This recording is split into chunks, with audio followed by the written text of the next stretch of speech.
Ladies and gentlemen, welcome to the Solari Report. My name is John Titus. I am the co-host and co-producer of Money and Markets with Catherine Austin-Fitz. I also have my own video channels on several platforms, YouTube, Odyssey, and BitChute. That channel is called Best Evidence on all three platforms. This special report of the Solari Report, this production, in fact, is going to appear on Best Evidence, my channels, 1 month after posting on Solari.com, which will happen on December 18th for Solari and roughly January 18th of next year on my channel. Today, I am joined by Iain Davis, who has just published a terrific new book called The Technocratic Dark State, Trump, AI, and Digital Dictatorship. I can tell you, as I told Iain when we talked about this book, it's one of two books that I've read cover to cover in the last 20 years. It is absolutely masterful summary of what the tech bros have been up to. I've been kind of watching them like, what are they up to? Iain's book nails it and describes in excruciating detail what they've been doing over the last 20 years and really beyond. There's several examples from the late 90s where everything sort of fits into place when you read this book. And the book is very thoroughly researched and very well written. Iain understands how to write, and it paints a very dark picture of the digital plantation that we're all headed for unless we get together and slam on the brakes to avoid the nightmare described in his title, the title of the book, The Digital Dictatorship. Iain is here today, I am pleased to report, to talk about this book. When you see Iain, you will notice that he has two I's, and so does the spelling of his name, Iain. It's I-A-I-N. Iain Davis, a name you will want to familiarize yourself with. You can find Iain's work at iaindavis.com. Iain's published work has also appeared at off-guardian.org and unlimitedhangout.com, as well as ukcolumn.org. Iain is also a member of the Independent Media Alliance, along with Catherine Austin-Fitz and James Corbett and Richard Grove, among others. Iain, welcome to the Solari Report. Well, thank you very much for inviting me, John. It's a pleasure to be here. It's good to talk to you in person and do an interview. This is my first ever interview that I've done for my website or for my YouTube channel and for my video channels. It's also the first interview I've done for Solari.com. So you're my first interviewee. You have to take it easy on me.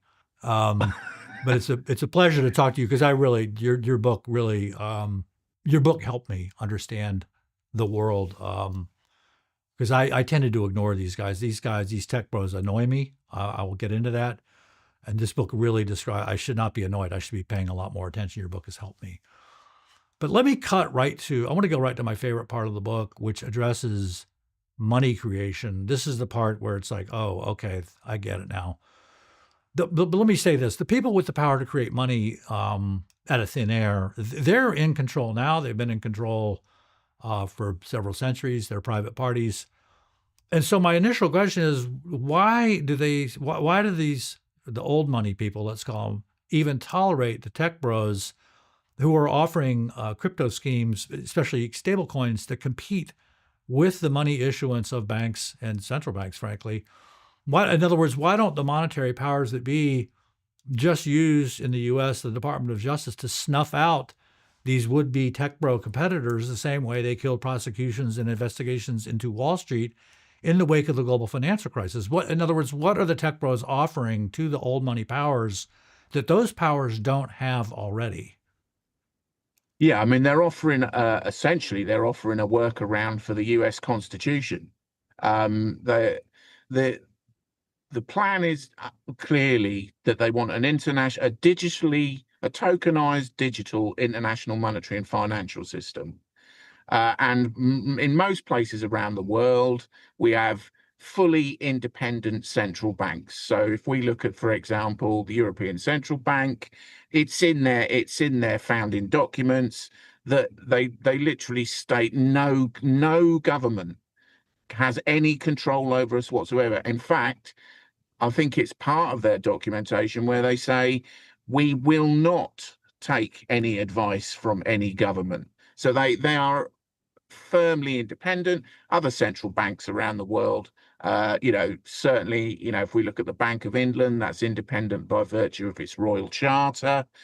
So where that situation exists, and if we then look at, who controls central bank, those kind of independent central banks, it's the private sector. It's generally the major shareholders of the leading commercial banks.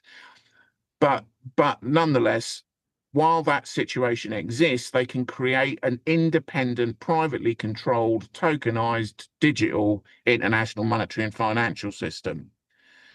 The situation is not quite the same in the US, as your excellent research pointed out, because constitutionally speaking, the issuance of currency is theoretically controlled by the people through Congress. So you can't have this total control of this tokenized digital monetary system using a central bank digital currency with the US. And obviously the US is probably the most important economy in the world. It's got the world reserve currency, or the dominant reserve currency. And so that's a problem. That is a problem if you want a privatized, tokenized, digital international monetary and financial system. What these tech bros that I refer to in the book as neo nerds, what they have offered is a workaround through stable coins, and the Trump administration has most certainly obliged with the Genius Act, because the Genius Act, by determining that these stable coins are not a national currency and they're not an asset class, therefore they're not subject to oversights by the Securities and Exchange Commission, has set these firmly outside the reach of, in this case, Congress and the Constitution. But they're called payment stable coins. They are backed, they're effectively backed 1-to-1 by the dollar through treasuries and other dollar instruments. They are, in every single practical sense, a digital US dollar. They can be exchanged 1-for-1 for the dollar internationally. Stablecoins, if I understand what you're saying correctly, they spend just like money in our bank account. Yeah. Yeah, they'll be spent just like that. I mean, they'll be used just as you would use the dollar now. You can purchase goods with it, and even to the extent that they've got bridging systems now, which is something that the Bank of International Settlements has been very keen to put into place.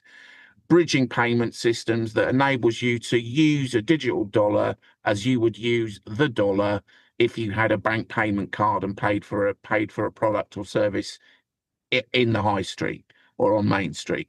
So it's not just about online transactions. You'll also be able to spend them via intermediary payment service providers, right, in a shop or in a store. So that's such a great point. That ultimately what the tech bros are offering to the powers that be is an end run around the Constitution. So right now, under the currently configured U.S. monetary system, we, the people, in theory and legally, we have some measure of control over the money issuing entities, both over the Fed at the wholesale level and over the banks, the commercial banks, through the FDIC and through the Office of the Comptroller of the Currency. What you were talking about with stable coins and with crypto is the money issuance from private entities. And I know this because, in fact, I've been trying to learn about stable coins and crypto. And so I'm like, well, okay, I'll just go to legal treatises and start reading case law on stable coins and exchanges and all the rest. And there is no case law.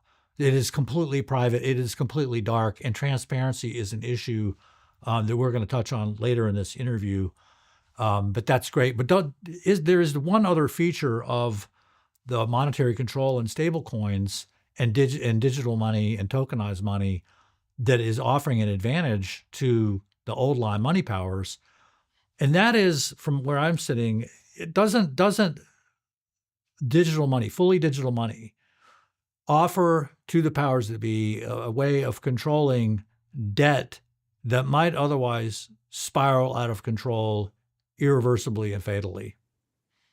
Yeah, no, absolutely. And I would suggest that that's very much why they are so desperate to get this new international monetary and financial system up and running. Because if we look at, let's say that the estimated officially acknowledged global debt is 320 trillion. and of which about 40 trillion, I don't know what it was this morning, but 39 trillion or whatever it was is US debt. U.S. public debt. That's public debt, not Yeah, private debt. yeah, not private debt. Yeah, just public debt. So then if you look at the if you then add into that the nominal value of the potential debt in the derivatives market, then you're looking at, some people say 1 quadrillion, some people say, who, it's debatable what that is, because as was noted when they looked at what happened during the 2008 financial crisis, much of that trading is over the counter. And I think the investigating committee that looked into it, which might have been the FIDC, I can't remember, that looked into it, actually said that it's unknown trading. We don't know. It's not talking about transparency. There isn't any. Right. They don't know. It's so in other words, you don't ever really know at any given time what the money supply is, how big the money supply is. Yeah. Now somebody knows, but it's not anybody in the public who knows. And so when I read this in your book, I was like, this explains a lot, because I'd seen law review article by someone nominated to be the head of the Office of the Control of the Currency here in the U.S.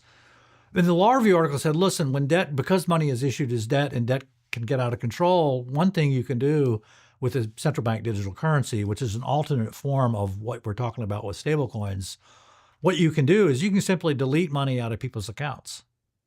Yeah. And so it's a system of total control that you're describing in your book. Yeah, no, it's total control. You can delete money. You can set the duration on money.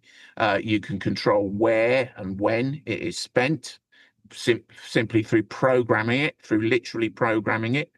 And I mean, one of the great ironies, I think, from a US, the population's perspective in terms of electing Trump, is that, he made a great deal of opposing central bank digital currency, because quite rightly, a sizable number of the population were very concerned about that, and rightly so. Absolutely. But what he's offered instead, what he's gone ahead and done instead through an executive order, which is one of the first things that he announced when he first came into office, is to create the, for want of a better expression, the enabling environment, the legal enabling environment for stable coins, which are arguably worse.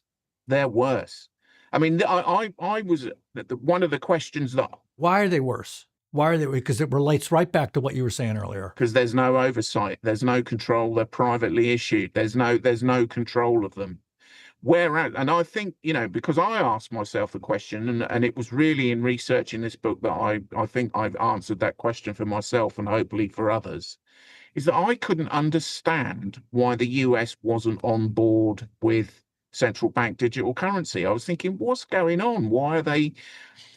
Your work actually started making me think, well, there's a problem here with the Constitution, and then I looked at that as well. And then I realized that's why, the US has never been really on board with central bank digital currency, because of this problem. Right. They've been dragging their feet compared to everybody else across the globe. Yeah. That sort of wraps up why tolerate the tech bros? What are they up to? What do they offer the old line powers to be? I want to move on to a concept you discuss, and that I thought was kind of bogus for a long time. I thought it was a buzzword. Your book discusses interoperability at length.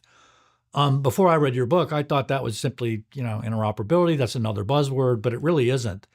So why don't you tell us what interoperability is and what crucial functions does it perform? Well, this goes to the heart of deceit, which is a big theme in the book. Basically, interoperability links what they call disparate data sets. Now, those data sets could be appertaining to anything. So it could be a data set of digital identity, or a data set of a digital ID product, which is a separate card, such as the Real ID system, although that is linked in the US to ident, which is the kind of bigger overarching system. Or it could be financial. It could be a financial tokenized product. So For example, if you think about your driving license is issued, that is controlled by the issuer of the driving license.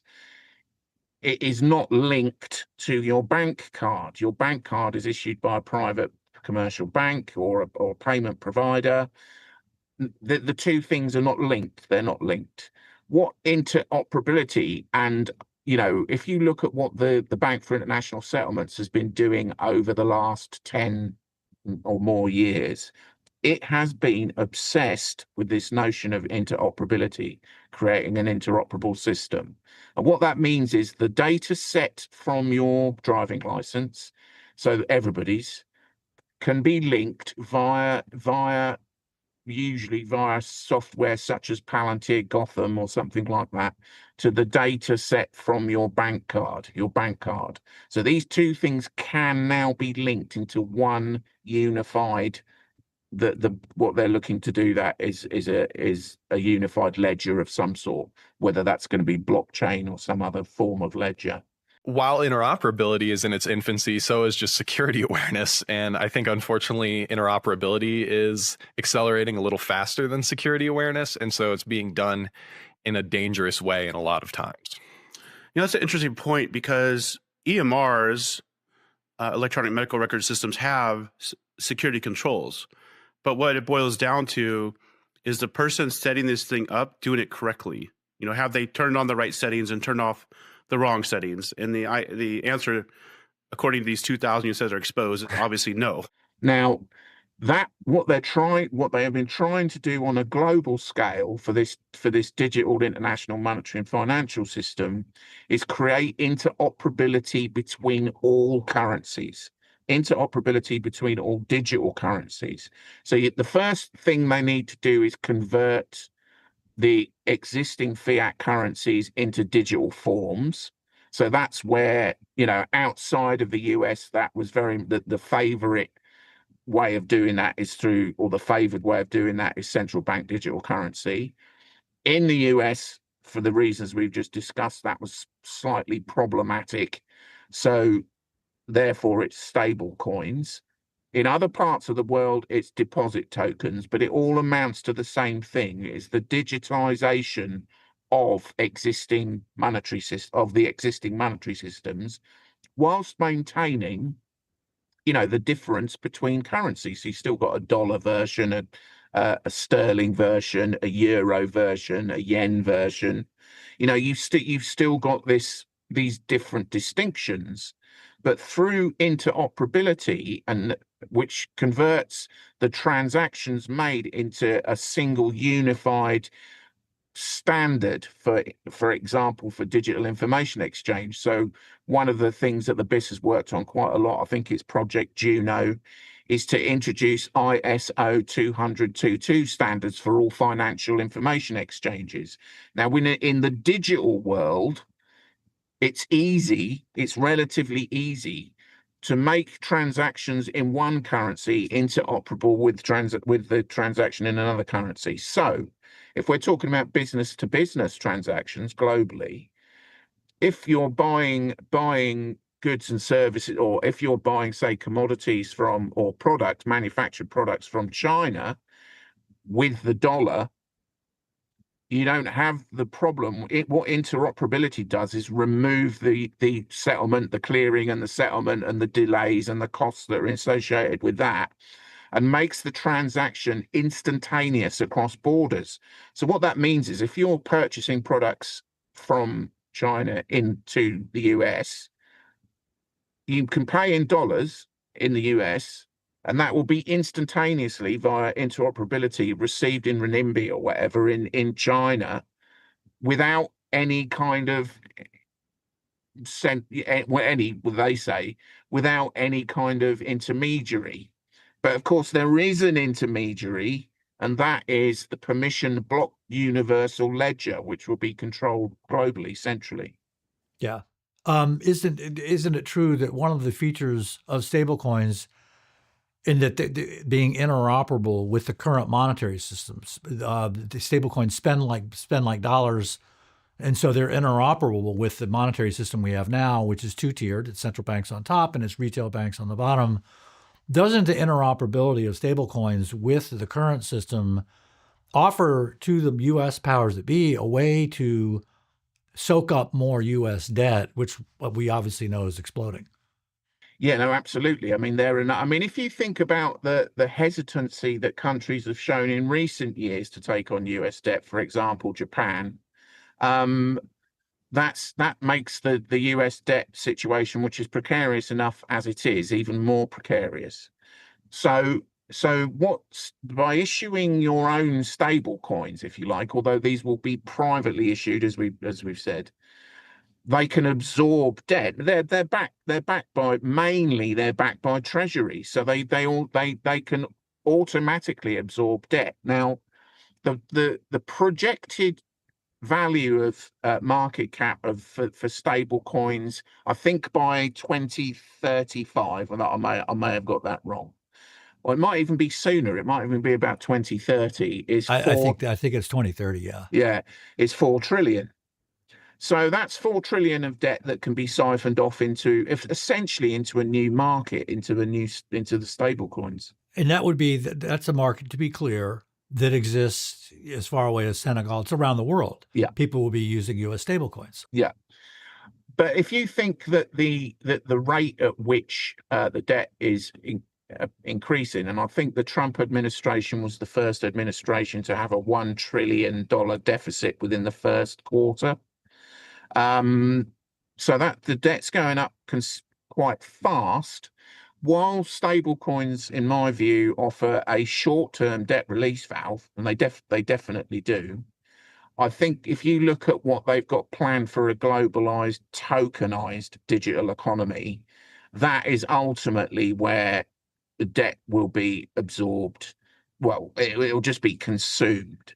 So currently, if the tokenized economy that is envisaged certainly by the Bank for International Settlements and its international central bank partners, if that achieves the potential 4 to 5 quadrillion global economy that they are suggesting by tokenizing everything, including us, all of us, then obviously, an official debt of around, let's for argument's sake, let's call it 500 trillion. It's gone. You've solved that problem between, if you look at it from a balance sheet perspective, currently your liabilities far outweigh your assets, but you just can create new assets out of the thin air by tokenizing everything. And then you flip that on its head, and suddenly you haven't got a debt problem. Right, and you have no problem. There's no impediment to doing any of this if there's no transparency. True. Yeah, none. Right. So there's no pushback. There's no feedback loop that we're talking about here. It's open loop control by a bunch of technocrats, by a bunch of billionaires of the entire population. With the issue of consent goes out the window under what you're talking about, which is digital dictatorship. True? Yeah. I want to talk to, on that note, about the first part of the book, indeed the first chapter. You talk about technocrats and you talk about the Dark Enlightenment. I think I'm pretty sure people who are watching Solari and watching my channel Best Evidence, they have a decent feel for technocracy, and I'll touch on that in a minute. But more importantly now is, why don't you tell us what you mean by Dark Enlightenment? Because that was a term that was new to me and required some explanation. So what is Dark Enlightenment? What is that all about? Well, it was a treatise that was written by a UK so-called philosopher, a guy called Nick Land, that worked in the cybernetics culture research unit at Warwick University. And they were just toying with the notion of the singularity, which is that, the point at which technology becomes self-perpetuating and outstrips our ability to adapt to it, and how humanity might cope with that. So they were very interested in Joseph Schumpeter's economic idea of creative destruction, which Schumpeter applied this purely to markets. But what Schumpeter meant was, that a market gets destroyed by technology. For example, a very easy one. If you think that the market for the steam railway gets destroyed by the diesel engine, that's a very simple analogy, but you get the idea. So they thought that creative destruction could apply to all markets for sure, but it could also be, but rather than what Schumpeter described was an effect of capitalism, i.e. capital investment in technological development created this situation.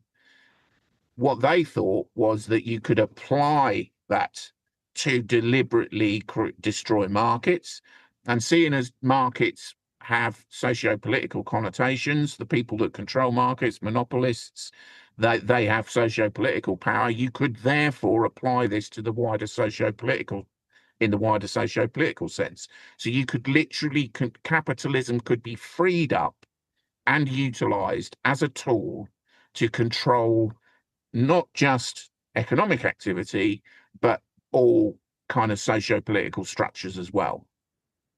Now, that was an idea that they were toying with, but what they then came up with, the Dark Enlightenment, is that as a product of that idea, that underlying idea, is horrific. So they thought that the singularity presented such a threat to humanity that and I have to say that is an assumption. That is an assumption that they made. Therefore, our only solution is to adapt to it, and we can only do that through transhumanism. We have to become genetically engineered cyborgs in order to cope with the assumed approaching singularity.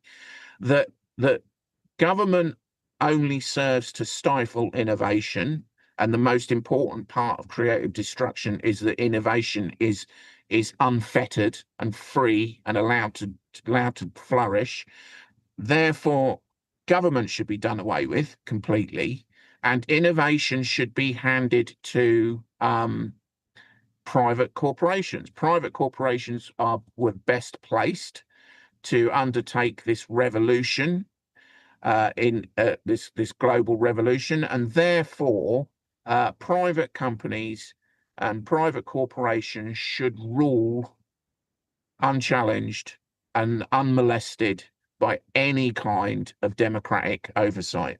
At its core, the Dark Enlightenment is a political and philosophical movement that challenges some of the foundational ideas of modern society. The term itself was popularized by British philosopher Nick Land in the early 2010s, but the roots go deeper. The core ideas were first developed by American tech theorist Curtis Yarvin, writing under the pseudonym Mencius Moldbug, starting around 2007. Through his influential blog, Unqualified Reservations, Yarvin laid out a radical critique of democracy, liberalism, and the modern state, proposing instead a return to centralized, hierarchical governance modeled on corporate systems. Yarvin's central argument is that modern civilization, especially in the West, has been steered into stagnation and decline by a rigid, overly idealistic belief in egalitarianism and mass participation. According to this view, democracy is not the pinnacle of political evolution. It is a system that masks inefficiency, encourages manipulation, and creates the illusion of choice without any real control. Yarvin introduced the idea of neo-cameralism, a political model in which a nation-state functions like a joint stock corporation, run by a CEO accountable only for performance, not popularity. In this model, the government is not elected but managed, like a business. To many, it sounds dystopian. To others, it sounds like a brutally honest assessment of how things already work behind the curtain. This worldview also gave rise to one of Yarvin's most infamous concepts, the cathedral. In his framework, the cathedral refers to the intertwined network of elite institutions including media,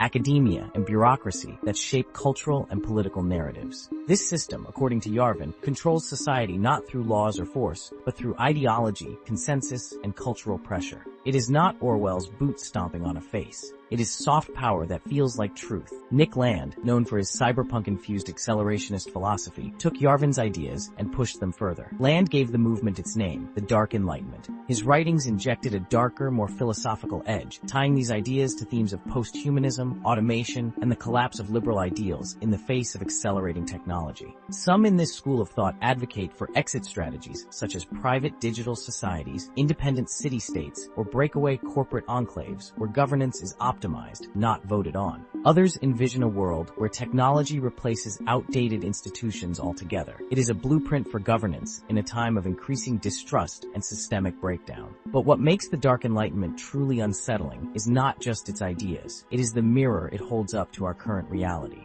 It forces uncomfortable questions. Are we truly free, or are we just choosing between scripted outcomes? Are democratic leaders really accountable, or are they figureheads managed by deeper forces? And if the system is failing, what comes next? These are not conspiracy theories. They are the kinds of questions rising quietly in a culture that feels increasingly unstable. It is important to be clear. The Dark Enlightenment is not a mainstream ideology, and many of its conclusions are controversial and provocative. Critics argue it promotes authoritarianism, social stratification, and a rejection of basic civil liberties. And yet, its critiques of political stagnation, media control, and the illusion of democratic power resonate with growing numbers of people who feel the system no longer serves them. The theory is a window into a radical reimagining of power, one that suggests our current systems might not be sacred, just outdated. You do not have to agree with it, but understanding it might help you recognize where some of the world's deeper currents are pulling. Stay curious, because the future might not look like the past, and some people are already coding what comes next. Right. And that's where all this is headed. And I want to read a section from chapter 1 of your book from page 12, because it was so on point and it was like the penny dropped there, because this process that you're talking about, which is hiving off public functionality and basically constitutional sovereign functions, carving them off and distributing them to private parties who are opaque, that's going on right now. And I want to read just a couple of sentences from the book. They're sort of like, oh, okay, I see what's going on. Given that Elon Musk was neither elected by Americans nor authorized by their representatives in Congress, the Doge project represents a formal shift in political power from the public to the private sector. It is fundamentally a private sector-dominated think tank, openly empowered to restructure federal agencies. And it goes on, a technique would afford its leading figures pecking order of privileges. So this process is already underway. True? Yeah, no, and I have to say, it's not just in the US, it's everywhere. Yeah. And then it continues. I want to go on page 13. This gets into technocracy and sort of the more, I guess, non-obvious features of technocracy. Technocrats, unelected technocrats, rather than politicians, set policy. And technocracy is based on the belief that there are technological solutions to all social, economic, and political problems. Yeah, that's what we're seeing going on right now, for sure. Yeah, and there is a massive overlap between the Dark Enlightenment and technocracy. If you look at the Dark Enlightenment, the way that they suggest that sovereign corporations would be in charge of a realm, and that there would be a patchwork of realms controlled by sovereign corporations. So they're talking about breaking up the nation state into a patchwork of realms, right, and creating a kind of network of realms, a patchwork of realms, they call it. Well, and that would be totally controlled by sovereign corporations. And the Land spoke about this thing called GovCorp, which would be it's not entirely clear. I have to say, one of the reasons that I wrote the book is because most of the things that they say is not entirely clear. So you really have to sort of kind of dig into the weeds of it to figure out. They use a lot of jargon, and they use a lot of they even use words that people don't even know, like neo-cameralization and re-territorialization and all this sort of jargon that they use. But essentially what it boils down to is smashing the nation state apart, carving it up, selling it off piecemeal to private corporations, then reconstituting that into a network. Yep. And then ruling that having a centralized authoritarian control over that. That is what they intend to do. And if you look at what a technate is, it's pretty similar. Okay, so from an American point of view, what you're talking about, the net effect of these changes you just discussed, is they want to destroy the consent of the governed. Is that fair? Well, yeah, I mean, they think, Land said that our sovereignty should be treated with derision. Wow. So we are nothing. We are nothing. Right. To the in their mindset. But if that's right, they want to destroy the consent of the governed. In other words, you have no sovereignty. Your sovereignty is a joke. You're an asset on our balance sheet. Yeah. Really what you're talking about from an American point of view is just the open repeal of the Declaration of Independence. That's what the whole Revolutionary War was fought over. Was you exerting control over us, you're punitive, you punish us, you steal our assets and all the rest, and we have no say of it. We try to have a say, and we don't have any say, and that was what caused the revolution. So this is a very, I mean, it's kind of ironic, and I'll get to this in a bit, that an Englishman is writing about the destruction of the Declaration of Independence. I mean, yeah. Why didn't this book come out of the U.S.? I don't know. I mean, I'm not blaming you or anything. Anyway, I want to turn to another subject though, and that's a gut feel I get when I watch a lot of these tech bros. When I see a guy like Peter Thiel, he can't get through a sentence without getting tackled to the ground. It's even simple sentences. He can't do it. I see Bill Gates flailing about, talking about topics that he knows absolutely nothing about, like he's the supreme authority. I was glad to see, in light of that sort of gut reaction, like you guys are pulling a con on me. My gut feel is I'm being conned here. I'm watching an act, and so I was glad to see in your book very heavy stress that you put on the topic of deceptions, and deception and deceptive practices. Talk about the role of deception, and what the role it plays, and maybe a couple of examples of deception that we see in real time from the dark technocrats, such as Christianity and they're pushing Christianity here, or libertarianism there. Tell us about the role deception plays in those ultimately con jobs. Yeah, so I mean, if you think about what you've just noted there about the Dark Enlightenment, the idea that it essentially just destroys the Declaration of Independence and everything it means to be a sovereign individual human being. I mean, it's the end of it. That's what they're talking about. And yet, the people that say they support this, I have a slight segue here. I did question in the book whether they really believe in things like the Dark Enlightenment. They openly support it. I mean, people like Mark Andreessen said, I am an accelerationist. Or no, I'll rephrase that. He said, we are accelerationists, which means that they believe in the Dark Enlightenment.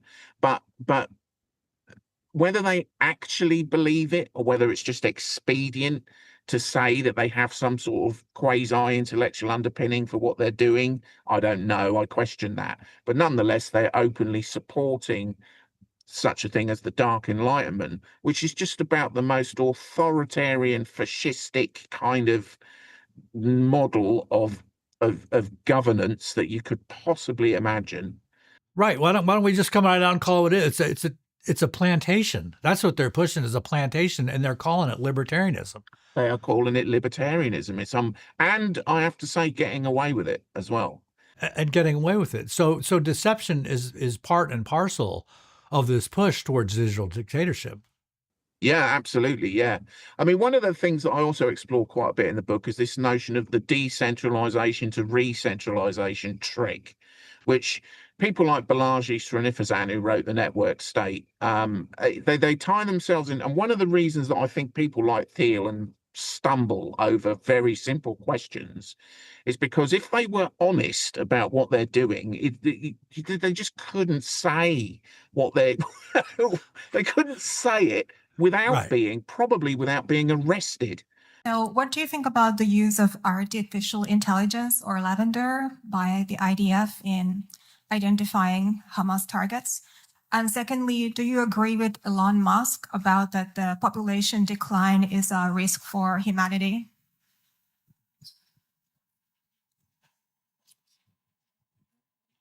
Look, I'm not,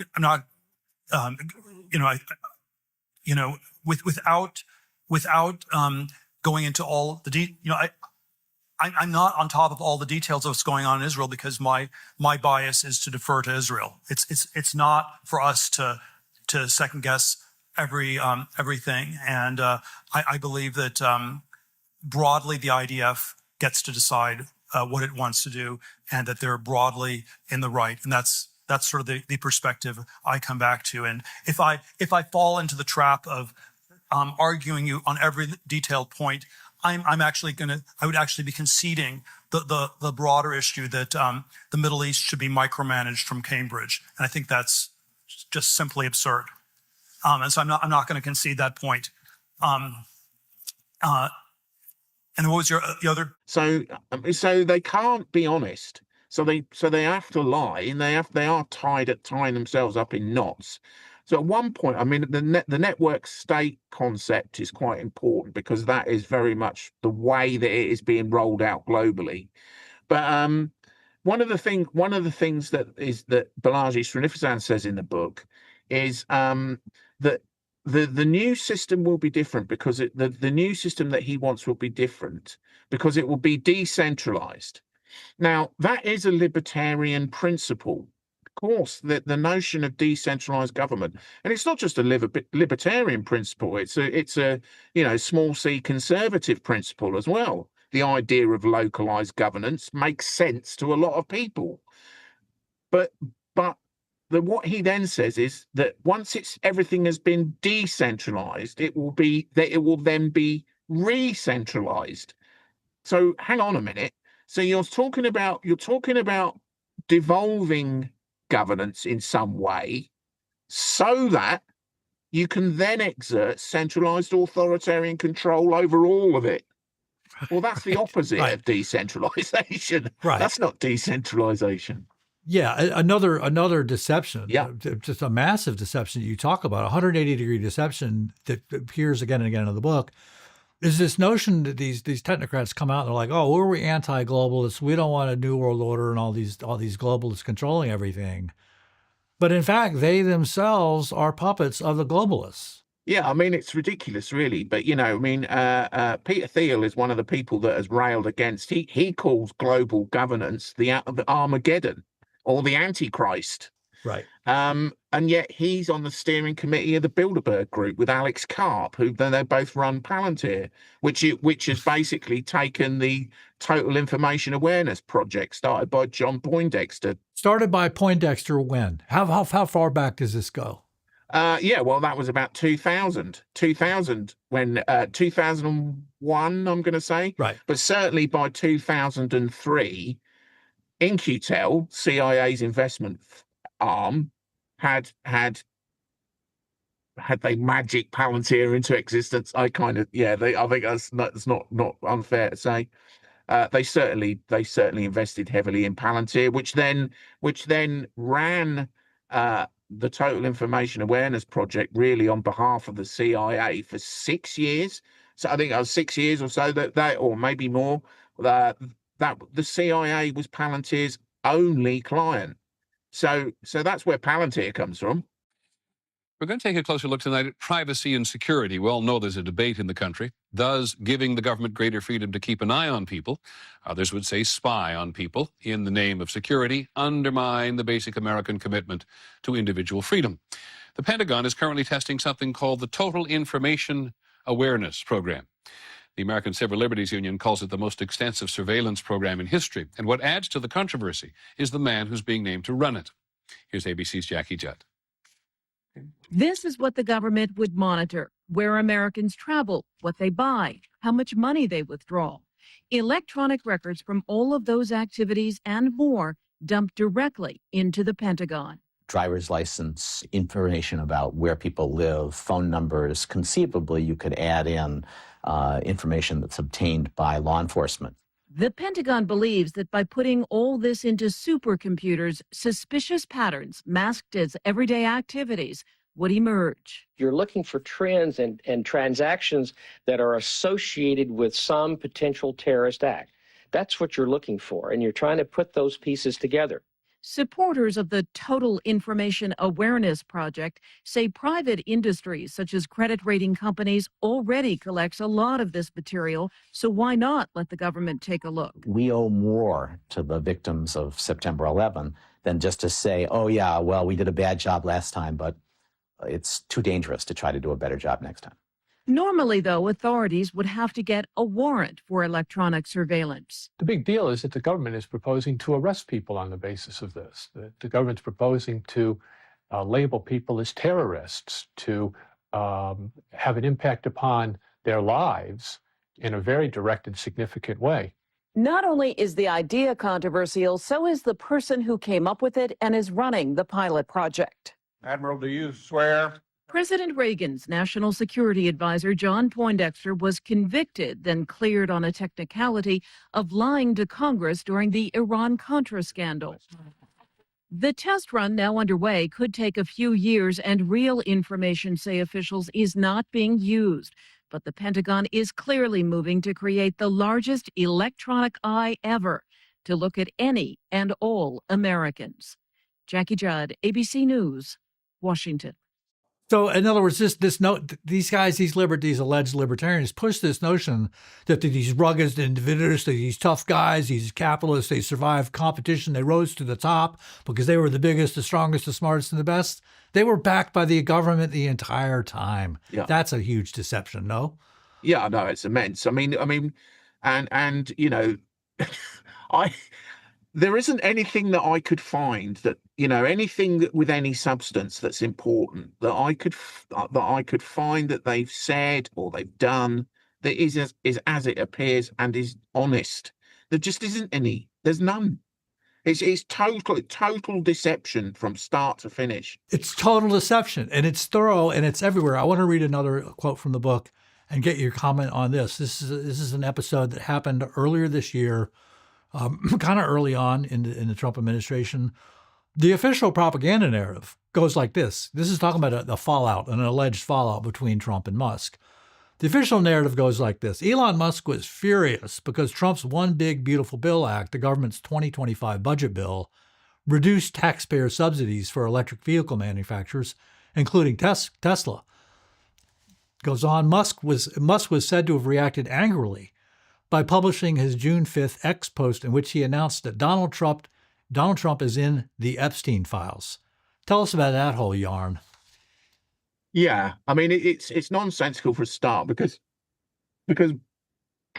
Musk ended his tenure at the head of the Doge on schedule as planned, 180 days into office. There was nothing happened when Musk. I mean, there was some contention because there were suspicions that he'd been taking drugs on the campaign trail, and people were a bit upset about that. But Musk, not Trump. I got it. But when he was, you know, there was kind of a public parting of ways when Musk left on schedule as planned, left the Doge project. And Trump even gave him a gold key, a symbolic gold key to the White House. So they're best, you know, I mean, they're obviously, Trump and both J.D. Vance said, we will carry on working with Elon. I mean, the media couldn't really deny that because they'd done a press conference where they said exactly that. So there wasn't much they could do about that. 1 week later, we are supposed to believe that Trump and Musk hate each other so much that Musk is now trying to, I mean, some of the ridiculous things that were said, for example, that he is an existential threat to the presidency, having paid, you know, $250 million to put the president in the office in the first place. You know, that there was this threat, and therefore, you know, Musk had outed Trump's. I mean, and I think there's very much a thing about saying about Trump's involvement with the Epstein and his exposure in the Epstein files. And then we have the big debacle about whether or not they're going to release the Epstein files or not. As if those files need to be released in order for us to know that Trump was heavily involved with Epstein. We don't need we already the know files that. to know that. Right. We look at the photos, Guy. You're in the photos. With their arms around each other. With young chicks all over the place. It's pretty obvious.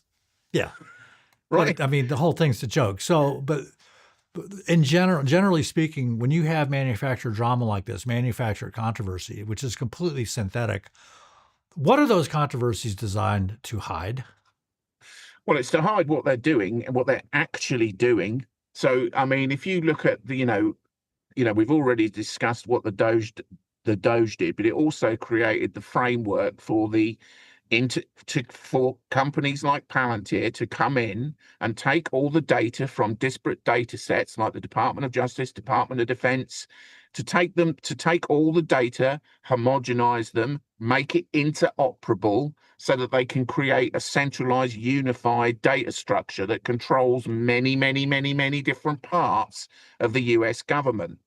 That's and also you would have to say harvest all the data that is stored by those departments, which is the personal and private data of US citizens. Right. So that's what they're doing. That's what has happened, and that's what they're doing. But instead, people talk about whether or not Elon Musk has fallen out with Donald Trump. Yeah, right. It's totally irrelevant. It doesn't just meaningless. They get involved with the personal drama, he said, she said, rather than with the fundamental issues. It's basically a distraction. That's, I think, what I hear you saying. Yeah.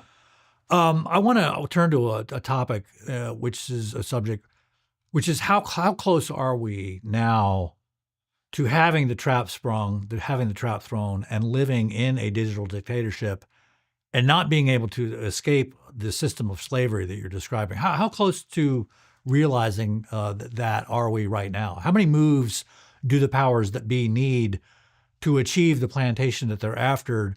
Are there a few, I don't know, let's call them sufficient conditions for destroying sovereignty, for destroying democratic governance for good that you can identify now? I think, unfortunately, technologically, the infrastructure has already been built. It's already there. But their massive problem they've got is that they have to somehow entice us into going along with it. Because ultimately, this is a behavioral control system. Once our digital identity is linked to programmable digital currency, then they will have total behavioral control over humanity.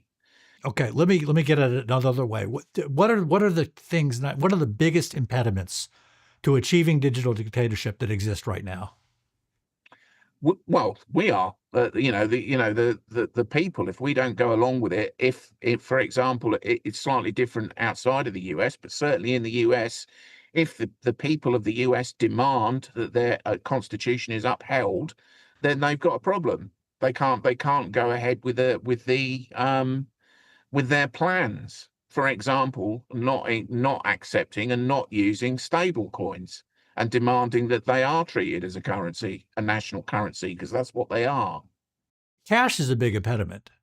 Oh, yeah, absolutely. Yeah. So, yeah, I mean, what could we do? What can people do? Yeah, sure. So people can, I think the most important thing is people realize the power that they've got in their wallets.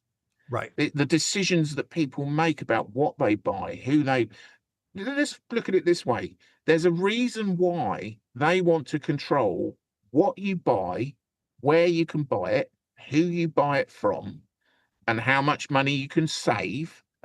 Because once they've got control of that, they've got control of you. Well, the flip side of that is that if you consciously make those decisions that you're not going to support this digital dictatorship, that you're going to use cash, that you're going to be as self-sufficient as possible, that you're going to buy from people whose values you respect, that you're going to do business with people who you consider to be honest and trustworthy, then if we exercise that power, that is precisely the power that they're desperate to take away from us. Right. So clearly that's the power that they are most fearful of. So that's the power that we should exercise. Right. In other words, when you see somebody like Augustin Carstens, the head of the Bank for International Settlements, get up, did you see that speech? Yeah. Where he was discussing the distinction between cash and central bank digital currency? Yeah. What did he say? He said, at the moment, I think he was talking about a $100 note, wasn't he? But he was referencing pesos as well. But he said, at the moment, we don't know where that expression of a central bank's liability is used, or who's using it, or where they're using it. But with central bank digital currency, which is just that just means programmable digital currency of any kind. But with programmable digital currency, well, not only will we know who's spending what, where they're spending it, and why, and what they bought, we will have the power to enforce control. I'm paraphrasing. Right. In other words, we can enforce our own rules. He says, well, we have our own rules. We can enforce them ourselves, Yeah. So in other words, a lot of times these guys, they give themselves away and they tell you what they're after, and they tell you what they don't like. They don't like not knowing where the money is and what you're spending it on and the inability to control it. And they want rules to be able to control what you spend your money on and what amount, when and where and how. Isn't that when Jerome Powell on that call? Was it when Jerome Powell just almost spit his dummy out? It was in his diplomatic way, he did. It was October 2020. It was during the pandemic. Yeah. And Powell was sitting there and he's like, well, I think there are a lot of advantages of central bank digital currency, but I think we also need to be concerned about privacy and all the rest.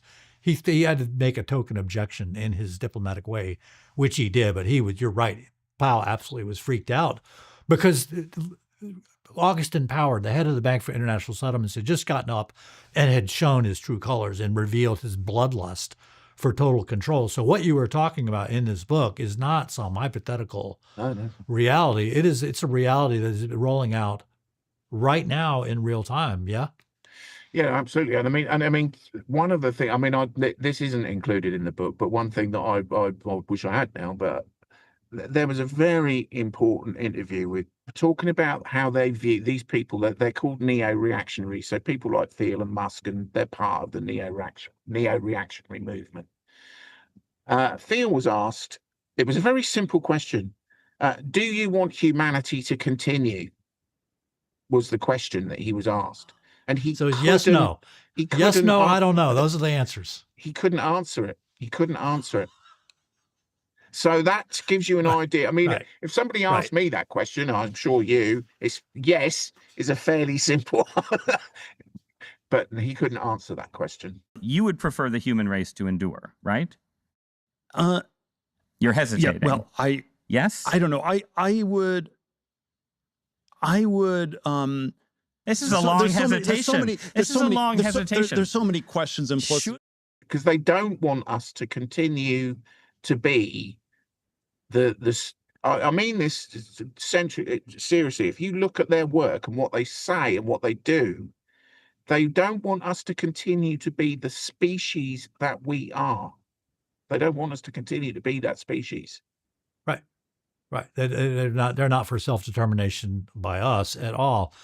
I want to turn back to an issue you raised, which is governance and what the system may look like. Right now, we have a system of nation states and of sovereignty, and throughout the West, mostly democracies. Your book goes into what is coming and what is coming to replace nation states. Why don't you go and explain a little bit about what you see coming? I guess you call it technates. What are we talking about with technates? What sort of realms are we looking at? Well, I think we need to look very much at special economic zones that are proliferating around the world. I mean, at the moment, I think there are something like 5,000 special economic zones of various types. And they go from, basically just kind of, subsidized warehousing costs and, some tax breaks for foreign companies to set up business in a particular zone, all the way to charter cities, which are privately run zones. So these are special economic zones, broadly speaking, you could say, are deregulated zones often with their own jurisdiction for not only regulation, but things like policing those regulations and enforcing the rules that whatever it is that they want to enforce. So, for example, a good example of that would be NEOM in Saudi Arabia, where NEOM is both a project city. The people are probably familiar with the line in this big modern thing that they're building. But NEOM is also the name of the widest special economic zone. Now, Saudi Arabia is not known for its legal tolerance, and yet NEOM is a jurisdiction unto itself. They don't have to obey Sharia law in NEOM. NEOM is outside of the Saudi Arabian state's legal system. It is its own jurisdiction. Even though geographically it is wholly within Saudi Arabia? Is that what you're saying? Yeah, so it's within Saudi Arabia, but jurisdictionally, it is outside of Saudi Arabia. So that sounds a lot to me like the Bank for International Settlements as it exists inside of Basel, Switzerland. Exactly. It's jurisdictionally independent. You can't reach inside and get anything. It's secret. So these special economic zones are proliferating around the world, as I said. Now there are particular ones. So there's a Peter Thiel and his entourage and his partners, people like Mark Andreessen, and they were invested in a company called Pronomos Capital. And also I suspect that they're behind Niway Capital as well. But these two capital investment firms, venture investment firms, they are very keen on the notion of charter cities. So these are private jurisdiction, privately owned and run and operated cities. Now they've started various projects. For example, they've got one in Nigeria called Itana.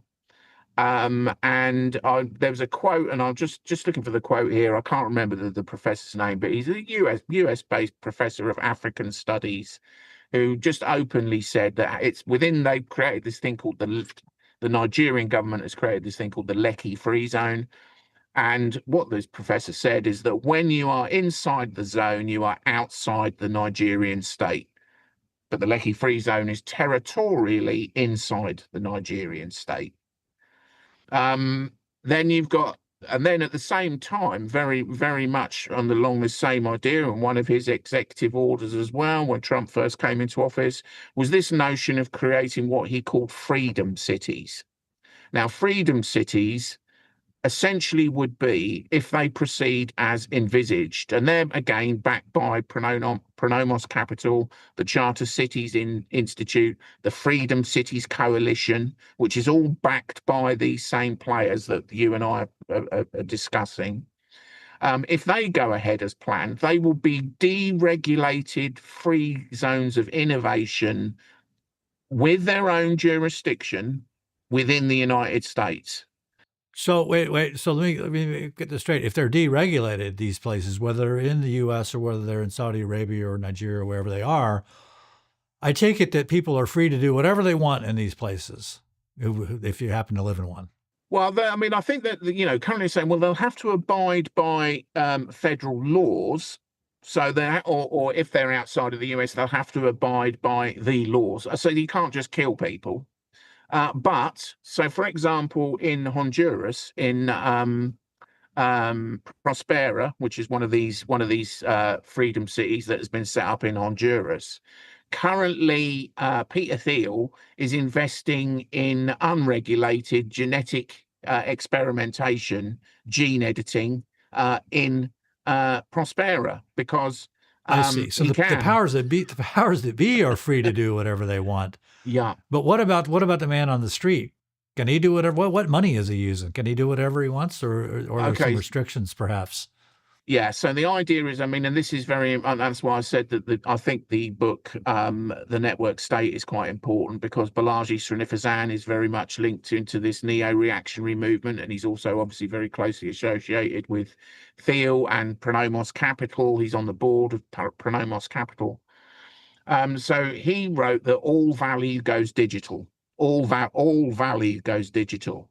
So every asset, and it's not just asset, all currency is digital. Every asset is digital, tokenized, stored on a permissioned blockchain.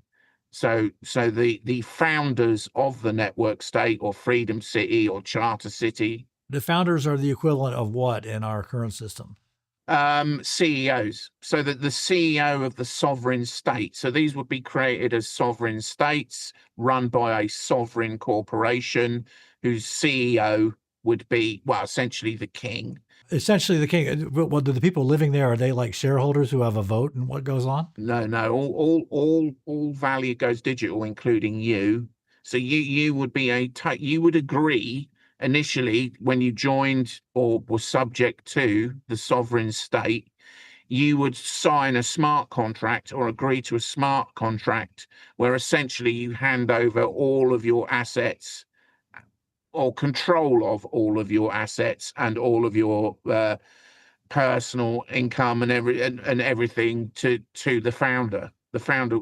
Now that they'll obviously frame it in the sense that they're good custodians of your assets and but nonetheless, it's when everything is digital on a permissioned ledger, which is what they are talking about, then obviously only those with access permissions have control of whatever is on that ledger. Right. So you're going to go from a system where you're a voter and you have some control of your destiny to you're an asset on a ledger. Fair? Yes. Yeah. That's the idea. Yeah. Yeah. Right. And you're going to have to, you'll sign, you're going to give it away. That's what I hear you saying. People are going to be deceived into giving away their own sovereignty. Because they think it's libertarian, you see. Right. What they have managed to sell this as, what they talk about it as governance as a service. Right. And this was something that was mentioned in the Dark Enlightenment, and this was something that's mentioned in the network state. This idea that you buy in governance. So sure, you don't have any kind of influence or control over that governance because it's something that you agree to be subjected to. So what Land said was he spoke about this idea called free exit. So free exit would mean, all right, I don't like the way you're running things, so I am free to leave and go and buy a governance service from someone else.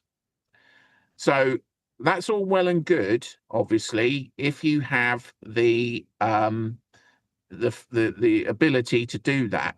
But seeing as most of us are tied to where we live for all kinds of reasons, not just financial reasons, but, we have people that we love and that we care for. We can't just up sticks and move. Vast majority, billions of us, we can't just up sticks and move because the government is oppressing us. If that was true, then nobody would ever be oppressed, would they? Because they'd just leave and go somewhere utopia. But so what they're talking about is nonsense. What they are talking about is a highly hierarchical society, because if you have sufficient assets to purchase what they call sufficient sovereignty, if you can buy sovereignty because you're wealthy, then your degree of sovereignty will be greater than somebody who can't afford to buy so much sovereignty. But it will also be subject to the whims of the people who were opaquely running the monetary system in whatever technate you happen to be living in. Isn't that right? Yeah, absolutely. So you may be rich today. You're going to be poor tomorrow if they just start deleting your money willy-nilly because you said something wrong on social media. Yeah, and it is the perfect system for picking winners and losers in all not just for people that might say the wrong thing. I mean, it is. I mean, to extrapolate this further, if you think about it, if they manage to create this system, and they're certainly putting in the infrastructure that would enable that to happen, potentially there would be no need for law. There would be no need for government. There would be no need for policy. Government policy would be superfluous. Oh, there's laws that are being enforced. They're just not laws that you consented to or certainly wrote. Yeah, I mean, they would get that, but because everything would be controlled by AI algorithm. So you can program the algorithm to control what people do, what they say, where they go, even to the extent of that will start shaping what they think. And especially if you can make them into cyborgs and put genetically enhance them or put cyborg implants into their heads. All of this rests on the deception is part and parcel of the sales game here. I want to read something from page 274. It's chapter 15 of your book that landed with me, and that's the role of deception and what you're talking about, the establishment of these technates. You write, while the neo-nerds are constructing their gov-type technates, the public must be kept in the dark. Government has to look like it's functioning as usual to head off a public uprising against the totalitarian transformation to neo-feudalism that is taking place under everyone's noses. Yeah. That's a great way of putting what's going on. So that's to say to people, I talk to people that are skeptical about all this stuff, and I'm like, well, you got to read Iain Davis's book. You're outlining something that's going on, and it's going on in real time. And your book provides example after example after example of how what's going on, it's taking place in real time. It may be in embryonic form now, and it may be pitched as, for your benefit or for your convenience, but it's most certainly what you're talking about is in the title, The Digital Dictatorship. Yeah, I mean, if we look at laws that are being passed at the moment, for example, in the UK we've got the Online Safety Act, they've got the Digital Services Act in the EU. You're now talking about in the US, they're talking about bringing in the Kids Online Safety Act and all this kind of stuff. That is all about digital control. That is all about digital control of what we say and who we can communicate with in the digital space.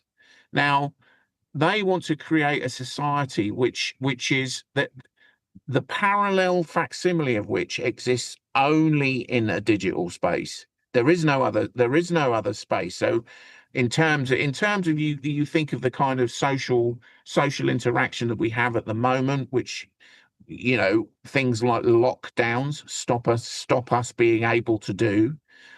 So they're talking about having a society, a digital tokenized society, which is totally controlled by, even they call them city brains.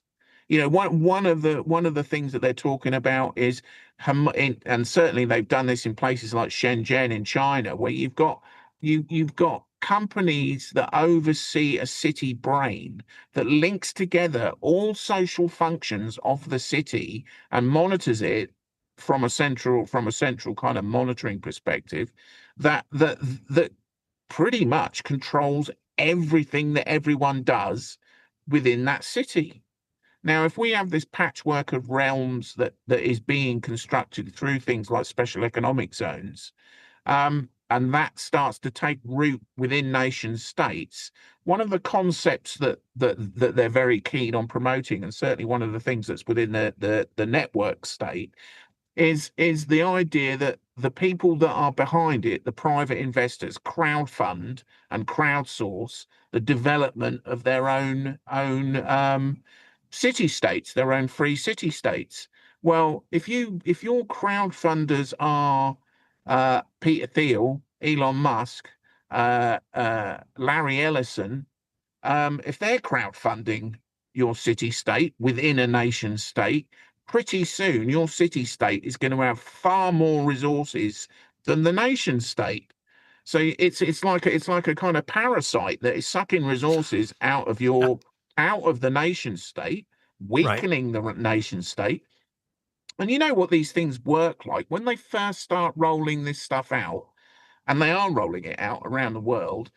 First, it's being sold to the business community as being innovation hubs where they're not subject to the regulations and any of the regulations that they're subject to under national government. So it's enticing the business community to get on board. But then when they get to the point of enticing us to get on board, one of the ruses they're using is selling it as libertarianism, which it most certainly is not. But the other one is that, this is your opportunity to break away from the yoke of oppressive government overreach. So you kind of think, oh, well, great, I can, and I am certain that when they get to the point of enticing us to go and live there, live in one of these city states, that's the way we will be. It'll be sold to us with, it's just perfect convenience. We don't have to, we get everything we want if we go there. But unfortunately, the agreement that you have to make to live in one of these city states that they're building is that you will give away all your sovereignty. You'll just hand it over to them, lock, stock, and barrel. Right. So isn't it true that one of the motivations of people in power now, which is, let's just call it the joint venture between old line money and the tech bros, don't they have a huge motivation now to make things under the current system as miserable as possible? Yeah, there's already, there's that you can go back sort of 10, 15 years. There have been papers written about the AI controlled government, the so-called agentic state, where governance is controlled by algorithm. Yeah. Some people call it algocracy or whatever. And that is very firmly in their mind. That is exactly. I mean, Mark Andreessen said that AI is their philosopher's stone. You've used his name a couple times. Refresh people on who Mark Andreessen is. Mark Andreessen is the head of Andreessen Horowitz, which is arguably the biggest tech investment venture capitalist firm in the world. Right, and he's knee deep in the Trump administration too. Oh yeah, he's been appointed, or he has been instrumental in appointing people to the Trump administration, and nobody elected Mark Andreessen. Yeah, I always see his rather distinct head when I hear the name Mark Andreessen. I know who he is. Yeah, but I've heard his name a bunch of times. Let me ask you this: let's talk about a timeline. We're about to go into 2026. We're a few days away from that. When do you think, what are we looking at in terms of a year when the trap would be finally sprung if we don't do anything right now? I mean, I think I'm not entirely clear why, but I think 2030 is a pivotal point. They've obviously, my view is that if you look at the rollout of the infrastructure globally, which is already largely in place. So interoperability using a unified ledger of some sort is already possible. There have already, there've been plenty of experiments already done to make this system work around the world. Not just the BIS. The BIS have been formative, but the EU, the British government, the Bank of England. There's been plenty of experiments to make sure this will work. Now, that means that what they really need, one of the problems that they've got is data centers. They need, if this is going to happen the way that they envisage, there'll be a massive increase in energy demand just to service the data centers. Which advances the agenda of making life miserable by driving up energy costs for the man on the street. Yeah, and which is why Trump announced that the government's kind of acquiescence to the Stargate project, although the Stargate is privately financed, but again, it's creating the regulatory framework to enable it to happen. If 2030, I think pretty sure that the whole system will be set up. I mean, we're already seeing the push for digital identity in the UK, the EU are as close as they can possibly be to actually rolling out central bank digital currency linked to a digital identity. They've already done that. So this is going ahead. This is the point that I stress a lot in the book. Right. This is you can, and that's why I give so many examples. This isn't theoretical. Part of it is theoretical because part of it is about this wacky philosophy they've got. But the other part, the practical application of what they're doing is not theoretical, because there are so many examples of this system being built. Right. And 2030 looks like they want to have all their ducks lined up. They want it all in place, ready to go 2030. I got to tell you, Ian, your book is such an eye-opener. And it's really, on a personal note, it helped me sort of get off the fence in my own work on War for Bankocracy, which, I'm going to get back to that. But your book, reading that, was like, okay, now it clarified a lot and it helped me a lot. And it also is something else I want to mention about your book. I think there are a lot of people out there, I know a lot of people personally, who think, oh, well, you guys, you're so paranoid about this, you believe in these conspiracies and whatnot. And yet these same people who might be skeptical toward the alternative media and toward people like you and me, they know something's wrong and they're at least willing to admit that the system is rigged. And I think your book, I've sent your book to a couple of people they have that sort of skepticism, but they're not really willing to make the leap yet to where you and I have been for quite some time. Your book, because it is so well footnoted and researched and so well written, is a great way to kind of nudge people over the line and get them onto our side of this fight. And it is an existential fight, to be clear. So I want to congratulate you on writing the book. How long is the line of people who are looking to get movie rights into dark technocracy?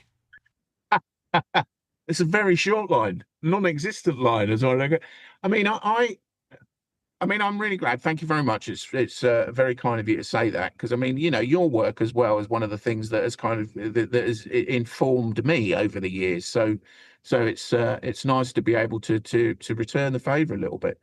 I mean, that is the point. The point is something that I've always stressed in my work, and I know exactly what you mean about, you know, being considered fringe or whatever, is that I have tried consistently since I've been doing this, and I've been doing this about 10 bit more years, 15 years or something,